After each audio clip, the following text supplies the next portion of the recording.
एक बड़ी खबर इस वक्त आ रही है। जीएसटी पर सरकार ने बड़ा फैसला ले लिया है। जीएसटी काउंसिल ने अब सिर्फ 5% और 18% स्लैब लागू होगा। यानी जीएसटी काउंसिल ने 12% और 28% स्लैब खत्म करा दिया है। 22 सितंबर से लागू होंगी ये नई घोषणाएं। आपको याद होगा लाल किले के प्राचीर से प्रधानमंत्री नरेंद्र मोदी ने जीएसटी में सुधार की बात कही थी और आज जीएसटी काउंसिल की जो बैठक हुई थी उसमें यह फैसला लिया है। यहां पर यह भी बता देना जरूरी है कि जीएसटी के दरों से जुड़ा कोई भी फैसला वो सिर्फ जीएसटी काउंसिल लेती है।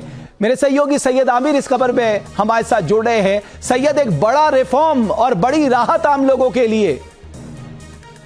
बिल्कुल, जिस तरह से लगातार आपने देखा कि न्यूज नेशन ने प्रमुखता से इस खबर को दिखाया कि क्या क्या स्लैब होंगे, और अब ये खबर है कि 12% और 28% जो स्लैब है उसको खत्म कर दिया गया है। अब सिर्फ 5% और 18% का जो स्लैब है वो रहेगा। 28% स्लैब में बहुत सारी चीजें आती थी, जैसे कि कारें या फिर बैटरीज या फिर ऐसे तमाम इलेक्ट्रॉनिक आइटम्स आते थे, फ्रिज, टीवी, कूलर्स, ऐसी तमाम चीजें आती थी जो, और इसके अलावा टीवी जो 32 इंच से ज्यादा की होती थी वो 28% में आती थी। इसी तरीके से अगर आप देखेंगे तो बहुत सारे खाने की चीजें, जो पैक्ड फूड था वो 12% में आता था, जो अब खत्म कर दिया गया है। यानी सीधे तौर पर जो पैकेज फूड है उसमें 7% की कमी आएगी प्रोडक्ट्स में, और साफ तौर पे अगर आप इलेक्ट्रॉनिक गुड्स खरीदते हैं तो उसमें 10% की कमी आएगी। यानी कि कीमतों में कहीं ना कहीं बहुत बड़ा अंतर आएगा। जब आप कोई भी प्रोडक्ट खरीदने जाएंगे तो अब आपको 18% के हिसाब से या फिर 5% के हिसाब से टैक्स स्लैब में यानी जीएसटी आपको भरना पड़ेगा, जो आपको कभी काफी ज्यादा भरना पड़ता था।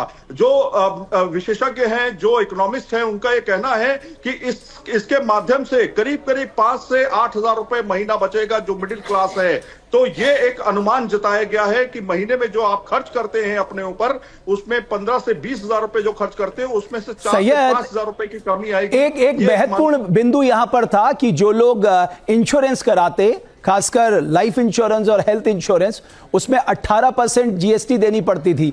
जो लोग सेविंग भी करते थे उसमें भी एचजीएसटी सीजीएसटी लगता था। यहां पर कुछ बात बनी है, कुछ फैसला हुआ है? देखिए, अभी 10 बजे प्रेस ब्रीफिंग होगी। वित्त मंत्री निर्मला सीतारमण मुख्य पॉइंट्स को सामने रखेंगी। ये बात बहुत इंपॉर्टेंट है क्योंकि आपने देखा लगातार इसकी मांग उठती रही है कि जो हमारा मेडिकल इंश्योरेंस है, यानी हेल्थ इंश्योरेंस, एक मेडिकल इंश्योरेंस होता है, एक लाइफ इंश्योरेंस होता है, तो उसमें आपको 18% जीएसटी देना पड़ता था और इसकी मांग लगातार उठ रही थी।